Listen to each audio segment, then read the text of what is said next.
Yes, Heath. Like a third of the games are played, 9 games. What's your summary of the first third of the season? Well, from a points total, we're obviously very disappointed. We were expecting more points after 9 games. But when I look back and reflect over the games, we started the first game obviously with a win, good performance. And then after that, every game we've played, we've had good spells. We've had a lot of possession in every game. Not one game has an opposition put us under constant pressure where we've had to defend for long periods of the game. So it's frustrating for all of us that we've been having some really good spells in games, but we've been punished. When we've made mistakes, we've been punished. And the amount of goals we've conceded isn't acceptable. And I think that's always something that you have to build a foundation on, that you don't concede loads of goals, lots of goals. So that's something that we've looked at over a period of time now. And certainly the last 2 games, we've looked a lot more disciplined and a lot more in control out of possession. So hopefully that foundation continues. Now we have to build on being better in possession. But I've always felt over the 9 games we've been okay in possession. We've not had loads of chances and created or scored loads of goals, but mainly because of the consequence of us going behind in games. So we'd have a good spell in possession, and all of a sudden we'd find ourselves 2-0 down. Then the game changes. Then the opposition are harder to break down. So I think if you can stay in the games longer, like we have done, certainly the last 2 games, we will create chances. And then it's just a case, I mean, for me, the last 2 games we should have won. We've done enough in both of them games to win. And if you do win them 2, then the league, the points total looks different, doesn't it? So I think we're very close to being where we want to be.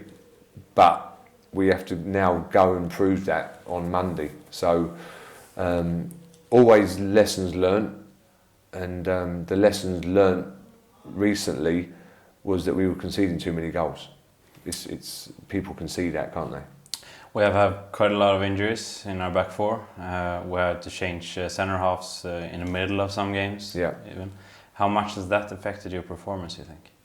Well, without a doubt. I mean, I'm not going to sit here and make excuses. We've not been good enough. We've not got enough points. But there are reasons as well. And like you say, if you keep picking injuries up to key players as well, you always want to try and have a settled team, but in defence especially. And we do a lot of work with the players. The preparation's fantastic. Some of the injuries are just a bit unlucky, really. Samuel, with his foot, he comes on, makes his debut, scores in his first touch. You think it's like a dream debut for him, and then we find out he's got a fracture in his foot. That's just bad luck. Oliver's knee problem, the last game, it's just bad luck, and fingers crossed he doesn't need surgery, which, I mean, when he first done it, we was thinking he'd be out for a long time with surgery. Hopefully now he doesn't need surgery. It'll still be long term, but we don't know how long yet. So that's a big loss. Joachim Carsten's had a calf problem. So there's some long-term injuries that don't help. So we have to work hard at trying to get players fit. And I said this at the start of the season, with all the games we have and in a short period, it's the teams that manage to keep their players fit, and certainly key players fit, will be probably the ones that are successful. And that's how it's showing. When you look at the teams at the top, they've hardly had any injuries, many changes. It's just the way things are. So it's frustrating, the injuries, but it gives someone else a chance, and that's the positive from it. Speaking of center halves, we got Arvid Brorsson in yesterday. What's your first impressions? Well, I mean, Igor and the club have done well to get him in as quick as we have, because obviously when Oliver got injured, Joachim's not fit yet, Kalle Lindbar's not fit, we was short of players. So obviously after the game, me and Igor spoke, we looked at possible targets. Arvid was one we'd spoken about, so I was only able to really watch videos of him.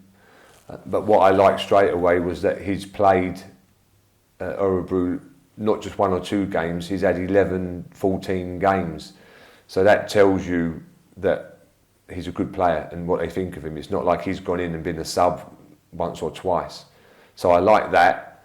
I looked at his games and I can see a lot of good habits in his defending. I always look at defenders and look at the way they defend, their positioning, how they read the game. I mean, I know how to defend, so I know what to look for. And on the video, he ticked a lot of boxes. How would you describe him as a player? He's a good size, which is great because we're not a big team. So straight away, when I met him, I was like, yeah, I'm pleased with the size of him. Hopefully he's aggressive in his defending. He seems very good at a lot of things. So it was a decision that when I spoke to him, his reason for coming here was really good. He's really keen to play games. He could have easily stayed at Örebro and been sub and playing the odd game, but he wants to go out there and play. So he's got a really good attitude to the game, and hopefully we can give him lots of games and help him improve, and he improves us as a team. Västerås up next, a team with the coach that was here last year. He might have been here, yes, he was in training. Yeah, he was here last year, and a couple of players that have been here as well. Is that something that you talk about with the players? Not really. I mean, it helps in the fact that some of our players know, if you like, how he works and what he looks for. We know some of their players, they know some of ours. So I get some more information, if you like, on what they're good at and what maybe we can do to hurt them. So it doesn't, I mean, he's at a different club, a different team, a slightly different way of playing to what we're playing. But so he will know some information on us, because obviously he knows our players, and vice versa. We know stuff about them. So it's the next game, it's the next opposition. We look at them as we would any other team, and we look at hopefully what they do well and what they don't do so well. So what do you want to see tomorrow from your players? Similar to what I've seen recently, a commitment to what we're doing. That they've worked really hard in the previous games. I want to see an understanding of what we're doing, which again we've seen. We've looked at the last few games. I've stood on the touchline thinking we look a good organised team, because that gives you confidence. And if we continue doing that, then the confidence will come back more, and hopefully then we can express ourselves a bit more with the ball. And that's what we've worked on all this week, with us with the ball. So hopefully the players will show us a good discipline to their game, and then we can go and play and create chances that we need to win the game. We know that. But it's always the process of how. I'm not going to say to the players, you must win tomorrow. We've got to put things in place that gives us the best chance to win the game. And that's what we've done, and hopefully the players can go and perform and get the result we want. Thank you very much. Okay, no problem.